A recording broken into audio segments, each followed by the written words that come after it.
اللي هيخاف ومش هيقدر يشوف اللي بيحصل أحسن له يقوم من دلوقتي. دي الجملة اللي قالها الشيخ اللي كان جاي علشان يشوف بيت خالتي واللي كان بيحصل فيه حاجات غريبة. أصدقائي أهلا وسهلا بكم، معكم أحمد الألفي. وقبل ما نبدأ ما تنسوش تصلوا على النبي صلى الله عليه وسلم وتدعوا لإخواننا، ما زالت المحنة مستمرة، ربنا يفرج كربه. اللي هحكي لكم النهاردة هو مش مجرد قصة، دي أحداث حصلت مع واحد صديق ليا، وأنا شفت جزء من الأحداث دي على أرض الواقع، والأحداث دي كانت بسبب سحر وأعمال. صديقي ده بيقول لي إن عنده خالة وعندها ولدين، محمد ومعتز، وبنت صغيرة عندها 2.5 اسمها هند. وهو بيحب خالته جدا لأنها ست طيبة وجوزها راجل محترم اسمه عم فريد، وبيحب جدا يروح عندها وبيعتبر عيالها زي اخواته بالظبط، وكان بيروح لها يوميا تقريبا. كان بيحب يروح يلعب مع البنوتة الصغيرة ويقعد معاهم، وكتير جدا كان بيتغدى عندهم وكأنه بيته التاني. خالته كانت محبوبة من الكل، وزي ما انتوا عارفين المحبوب من الكل ده بيطلع له واحد كده يحاول يبوظ عليه حياته.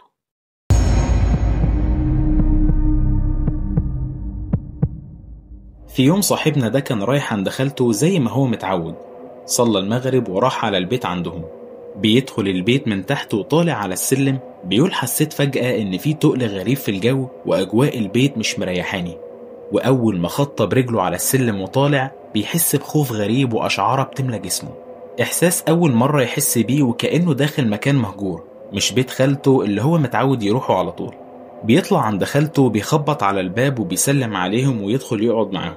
في الوقت ده حس إن في حاجة غريبة حتى في شقة خالته، كان شكلهم كأنهم قلقانين أو في حاجة مخوفاهم بس مش عارف في إيه.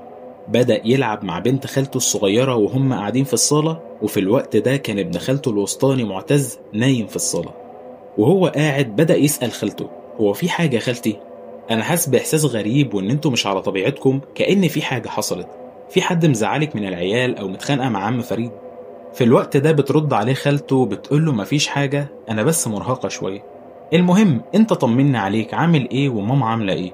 ولسه بيقول لها الحمد لله، وفجأة بيقوم ابنها معتز اللي كان نايم على الأرض وبينفض وشه فجأة كأن الواد كان غرقان أو حد دلق عليه مية. أمه جريت تطمن عليه وسألته ايه اللي حصل.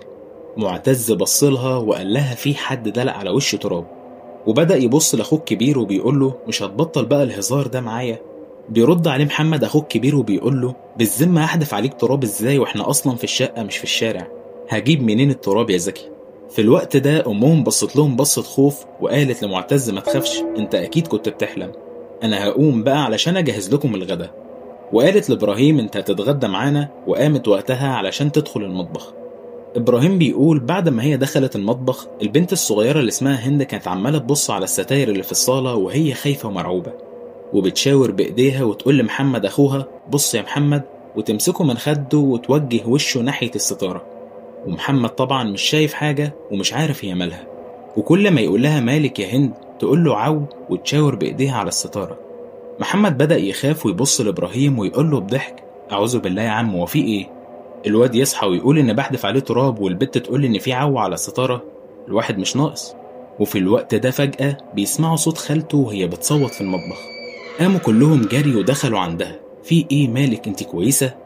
ابراهيم بيقول احنا فكرنا ان ممكن يكون اتلسعت ولا في حريقة في المطبخ، لكن لما دخلنا لها لقيناها بتعيط.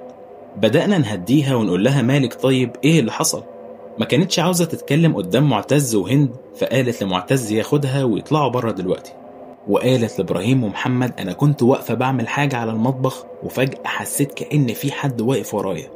فكرت ان ممكن يكون محمد او معتز بيهزروا معايا، ولكن ما كانش في حد.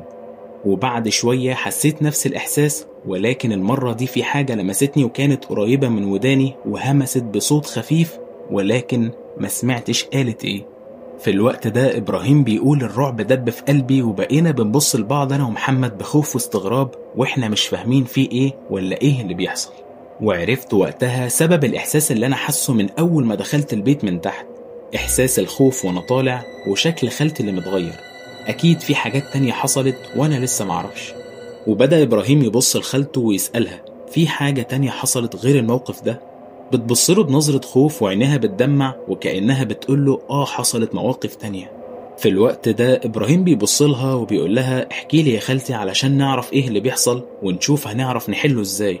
خالته بتقوله ان بقالها شهر حاسة ان في حاجة غريبة بتحصل في البيت، وهي قاعدة لوحدها في البيت ساعات بتلاقي المطبخ فيه صوت حاجات بتقع او بتتحرك من مكانها، واوقات كانت تحس ان في حد واقف وراها في المطبخ زي ما حصل وهو موجود. وكمان كانت بتشوف خيالات بتتحرك في أوضة نومها بالليل وهي نايمة، ولما بتقول لجوزها بيبقى مش عارف يتصرف ازاي، لكن بيقرأوا قرآن ويقولوا الأذكار لحد ما يناموا. ولكن حتى بعد ما تنام بتلاقي كوابيس وأحلام غير مفهومة. ساعات كانت تشوف في أحلامها تعابين، وكتير كان بيحصل لها الجاثوم. وفي مرة حلمت حلم وده اللي مش عاوز يطلع من دماغها.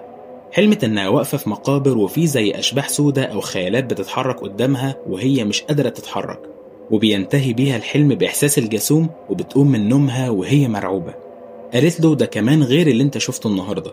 معتز قايم من النوم منفوض وبيقول في حد حدف عليه تراب، وهند بتبص للستاير وبتقول ان عليها عو. في الوقت ده إبراهيم كلم جوز خالته وقال له عاوزين نشوف حل للموضوع ده، واقترح عليه ان خالته تروح تريح عند سته كام يوم كده ويشوف هل هيحصل نفس اللي بيحصل ولا لا، علشان لو ما حصلش يعرفوا ان في مشكلة مع الشقة نفسها. وبالفعل خالته راحت عند سته وقعدت اسبوع لحد ما الدنيا هديت شوية. وغير كده كمان عم فريد كلم شيخ من المسجد يجي يقرأ قرآن في الشقة، وقرأ كمان قرآن على المية وقال له لازم تشربوا من المية دي وكمان يترش منها في زوايا الشقة. وفي الوقت ده عم فريد عمل كل اللي الشيخ قال له عليه، وخصوصا ان عم فريد يعرف ربنا وبيصلي دايما في المسجد. إبراهيم بيقول ان خالته قضت الاسبوع ده زي الفل وهي عند سته، وكانت الدنيا تمام، وحسوا ان الدنيا اتحسنت في الوقت ده. فبيجي عم فريد ياخد مراته علشان يروحوا على بيته. وفي أثناء ما كانوا مروحين محمد ابنهم الكبير بيقول إنه ما كانش مرتاح وقلبه كان مقبوض، وكان حاسس بخوف وإن الموضوع ده لسه ما اتحلش، بس مش عاوز يتكلم قدامهم ولا يقول لهم حاجة. بس بيقول إن هو كمان كان شايف على وشوشهم كلهم الخوف زيه بالظبط، من أول أبوه لحد أخته هند الصغيرة.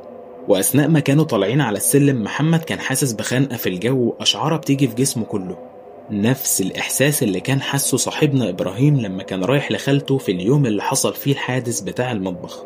بس محمد حاول يكدب إحساسه وكأن مفيش أي حاجة. باب الشقة بيتفتح وبيدخل عم فريد وأولاده وكل واحد بيشوف دنيته في أوضته. لكن بعد حوالي ربع ساعة محمد بيسمع صوت أبوه وأمه بيتخانقوا بشكل ما حصلش. لما خرج علشان يشوف فيه إيه لقى أبوه في حالة غريبة وهو بيزعق لأمه وكأنه مش هو أبوه، وحاول يهديه لكن كان شكله كأنه ملبوس. محمد كان واقف بين أبوه وأمه بس كان في شعور جواه مش مطمنه، وجسمه كله عمال يقشعر من أول ما دخل البيت. وفي لحظة بيسمعوا معتز وهو بيصرخ من جوه وبيقول لهم الحقوا هند، وفي ثانية كلهم بيجروا على الأوضة علشان يشوفوا هند مالها. محمد بيقول قلبي اتخلع من مكانه لما دخلت وشفتها، أول مرة أشوف أختي في الحالة دي من وقت ما اتولدت. هند في الوقت ده كانت مرمية على الأرض بتتشنج وجنبها معتز. شالوها بسرعة وجريوا على معهد ناصر الموجود في القليوبية، وهناك الدكاترة كشفت عليها وفحصوها، وبما إنها دخلت في حالة تشنج كان لازم يعملوا لها إشعاع على المخ علشان يطمنوا. بيمر يوم وهند لسه محجوزة في المستشفى، وبيجي الدكتور بعد الإشعاعات والتحاليل ويطمنهم إنها ما عندهاش أي حاجة تقول إيه هو سبب التشنج. في الوقت ده بيقول له عم فريد إزاي يعني يا دكتور؟ البنت كانت بتستعبط مثلا؟ بيرد عليه الدكتور أنا جاي أطمن حضرتك عليها، وده مش معناه إني بقول إنها بتستعبط، ولكن السبب العلمي للحالة غير واضح ومقدرش أفرض حاجة عليها. في الوقت ده بيستنتج عم فريد سبب كل اللي بيحصل في اليوم ده، خناقته مع مراته وبنته اللي تعبت. أكيد الموضوع كبير وشكله مش هيتحل بالسهل. محمد في الوقت ده قال لأبوه لازم نسيبهم يقعدوا عند ست شوية ونشوف حل اللي بيحصل في البيت، الموضوع كده زاد عن حده ويعالم المرة الجاية ممكن ايه اللي يحصل. تاني يوم عم فريد بيروح شغله اللي كان في مصر الجديدة، وبيقابل صاحبه المقرب وبيحكي له كل اللي حصل، وقال له أنا مش عارف أعمل ايه. اللي بيحصل ده أذى بنتي الصغيرة وخايف الأذية توصل للكل. في الوقت ده صاحبه بيقول له إن اللي بيحكيه ده ممكن يكون سحر معمول لهم، وغالبا اللي عمل كده حد يعرفهم. وبعدين قال له إنه يعرف شيخ بيعالج بالقرآن وبيعمل كده لله، وإنه كمان معاه خادم. واللي ما يعرفش يعني إيه خادم، يعني بمعنى أصح معاه خدمة من الجن بيساعده. وكمان قال له إن الخدمة دي جاياله كهبة من عند ربنا. وإن الراجل ده هو اللي هيحلله مشكلته وهيعرف يشوف إيه اللي في البيت ويتصرف معاه. عم فريد ما كانش عارف يوافق على كلامه ويجيبه فعلا ولا لأ، بس للأسف ما كانش قدامه حل لأن اللي شافه في البيت ما كانش قليل برضه. في الوقت ده بيقرر عم فريد إنه يكلم الشيخ واللي كان اسمه الشيخ محمد. بيتصل بيه وقال له إنه عاوز يقابله ضروري في موضوع حياة أو موت. الشيخ محمد قال له بصوت قلقان كده: طب خير، إيه اللي حصل؟ بيرد عليه عم فريد: لازم أقابل حضرتك في موضوع يخص عالم الماورائيات. وبدأ يحكي له خلاصة عن اللي حصل معاه. في الوقت ده الشيخ محمد جسمه بيتنفض وبيعرف من كل اللي هو حكاه إن فعلا الشقة دي فيها حاجة. وساعتها بيرد عليه: النهاردة الساعة 8 بالليل لازم نتقابل، وياريت في الشقة اللي بيحصل فيها الأحداث دي. وبيحذره: ياريت يا عم فريد محدش يروح الشقة دي خالص، لا انت ولا أي حد من أولادك، الموضوع خطير. وقتها عم فريد قلبه اتنفض ومرضيش يروح الشقة وقعد على القهوة مع صاحبه. وطول ما هو قاعد بيفكر وعقله شارد لحد ما بتوصل الساعة 8 بالليل وهو مش واخد باله من الوقت ومحسش بنفسه غير والشيخ محمد بيرن عليه وبيقول له: حضرتك فين؟ أنا واقف قدام البيت على حسب وصفك. رد عليه عم فريد: أنا 5 دقايق وهكون قدامك. في ال5 دقايق دول الشيخ محمد بقى واقف قدام البيت وجواه شعور إن فعلا المكان ده فيه ريحة غريبة وأجواء مش مريحة، وبقى على يقين إن الشقة دي فيها حاجة لما الخادم اللي معاه قال له إيه اللي موجود في الشقة بالظبط. بيوصل عم فريد وكانوا طالعين على السلم وعم فريد جسمه مقشعر وجواه إحساس مخيف، وخصوصا بعد ما الشيخ محمد قال له إن الموضوع خطير. بيفتح باب الشقة وبيدخل الشيخ محمد وبيقول لعم فريد: ادخل يا عم فريد. ولكن عم فريد كان متردد وخايف.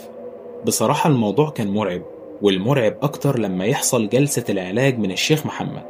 الشيخ محمد استأذن عم فريد يشيل أي حاجة خاصة بيهم من الغرف أو الحمام والمطبخ، واستأذنه هيدخل يبص على الشقة ويكون هو معاه.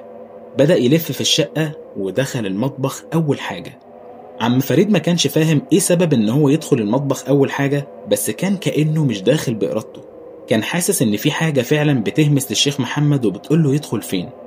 وفي لحظتها عم فريد وهو داخل حس إن قلبه هيقف من الرعب، وده لما شاف خيال كأنه مراته واقف قدام المطبخ، ولكن اختفى أول ما شغلوا الأنوار. وقتها عم فريد بيقول للشيخ محمد بصوت كله خوف: ممكن نمشي من هنا يا شيخ محمد؟ بيرد عليه الشيخ محمد: اهدى يا عم فريد، ربنا معانا ما تخافش. بدأ الشيخ محمد يدخل غرف الأولاد والحمام، ودخل آخر حاجة أوضة النوم. وبعد ما خلص قام واقف قدام عم فريد وقال له: هي مراتك ليها أعداء أو حد بيكرهها لدرجة إن هو يعمل لها عمل؟ بيرد عليه عم فريد بخوف: إيه؟ عمل؟